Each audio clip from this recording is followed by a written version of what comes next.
Betsy, y Goth Cŵl, stori fyr gan Iramersia. Dwi'n edrych ar fy hun yn edrych. Fy ffwr brawn a strapiau gwyn yn edrych yn ffres. Fy cynffon fflwflyd yn ddigon o sioe, a'r bow pinc yn eistedd yn berffaith ar fy mhen. Dwi yn gath cŵl. Yn sydyn, dyma Marid yn rythro mewn i gegin fel corwynt. Yr un ddrama bob bore. Mam, dwi'n methu dod o hyd i'n gwaith cartref. Dad, ble mae bocs bwyd a'r cas pensilau? Pam na achlen nhw fod yn fwy trefnus? O na, mae'n dod mewn am gwtsh Tintin bore yma. O Betsy, dwi'n mynd i fethu ti tra dwi yn yr ysgol. Dwi'n gwybod bod hi'n ddiflas hebddau, ond fyddai nôl p'nawn ma. Dwi'n gwenyn fel Arnie, ond tu mewn dwi'n grac. Pam bod yn rhaid iddi ddiwethu fy ffwr taclus bob bore? O'r diwedd mae hi a'i rhiannu'n gadael, a cas penslau dal ar y bodd. Dwi'n chlyfu fy mywennau a thachluso fy ffwr cyn chlythro allan trwy'r catflap yn y drws cefn yn barod am antur. Mae'n ddiwrnod heulog braf, yr welas glir uwch fy mhen. Dwi'n cerdded trwy'r coed rosod yn yr ardd, cyn neidion osgoeddig i ben y wal i edrych lawer ar fy ffrindiau sy'n mywyan i'n y groesawu. Fi yw'r arweinydd y gang. Mae Cerrig Tabi yma, hi yw fy ffrind gorau, a'i brawd Oli, ac Owen y gath ddu y gwyn o drws nesaf. Dwi'n arwain y crw i'n chleoliad ni am y dydd, y parc antur. Pan mae Marid a'i ffrindiau yn yr ysgol, ni bu'r parc antur. Mae Cerrig Redeg yn syth i'w hoff le, y gornel swings. Mae'n mwynhau herio hun i fynd yn uwch bob tro, y bod hyn yn ffynychryn i'n dawel bach. Y sled yw hoff le Oli. Dwi'n dweud mae dringo grisiau i'r top mae o i fod i wneud. Ond na, mae plant wedi dangos iddo bod modd dringo chlythro na hyn. Sydd ddim yn ddwyth.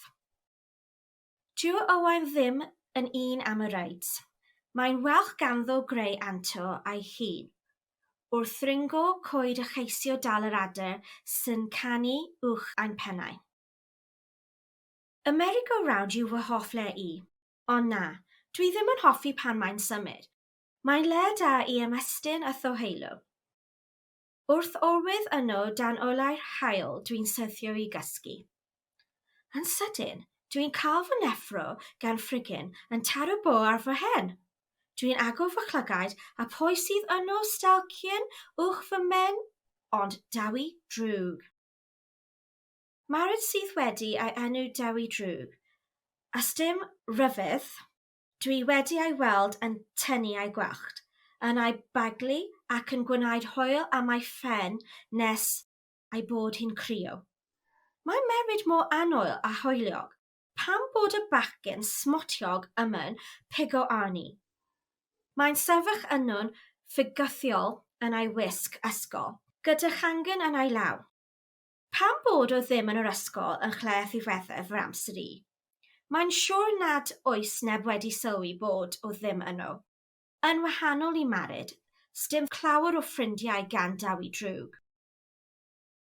Wel, beth sydd gyda fi fan hyn, cathod budur yn fy marc antur i, meddai flin. Pwy mae ei alw'r ffidur? Yn wahanol iddo fo, dwi wedi cael bath swigod bore yma. O ma, gathod, mae'n gweiddi, achlan o'n fy marc i. Mae'n dechrau cwifio'r gangen uwch fy men. Pwy mae'n ffyddol ydi o?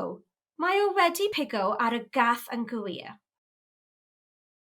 Roi gorau chwifio'r angen yn y Dawi, a roi gorau i edrych yn gas y fy ffrindiau i, meddyn ni gan edrych yn syth i fyw eich lygad.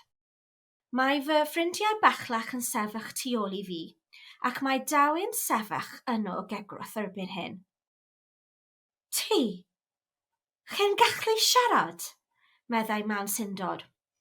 Wrth inni am lwy bro tuag at y yngwenu dechreuodd grio mae'n ofyn y syndod. Ydw, wyddos ti ddim mai cathod yw bodau mwyaf clyfar yn y planed, dawi. Ni'n gallu siarad ac yn gallu clywed popeth. Ni'n gweld popeth hefyd cofia, meddyn ni. Dechreuodd gamu nôl yn gyflym ond cyn iddo diflannu'r trwy'r giat gwaeddais arno. Paid ti byth y bod yn gasu maryd a'i ffrindiau eto? Mae bod yn caredig yn golygu bod hi'n haws gwneud ffrindiau yn hytrach na'i gelynion, dawi. Nodiodd cyn sgrelu nyrth a'i draed at gyferiad yr ysgol. Roedd heddiw wedi bod yn addysg i dawi. Ro'n i nôl yn y tŷ yn gorwydd ar fy hoff glistog yn y gegin, chle ro'n i bob dydd pan fyddai Merid yn dychwelydd o'r ysgol.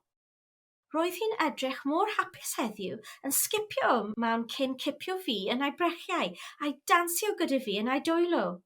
O, dwi di fethu di, Betsy, meddai gan rhywbeth thrwyn yn fy nhrwyn i, ac ar bod a'i dansio'n gwneud i fi daimlo mymryn yn sal. Ro'n i hefyd wedi ei methu hi. Ti'n gwybod be? Mae heddiw wedi bod yn ddwyrnod llawn antur, meddai. Wnaed i fyth ddifalu beth ddigwyddodd.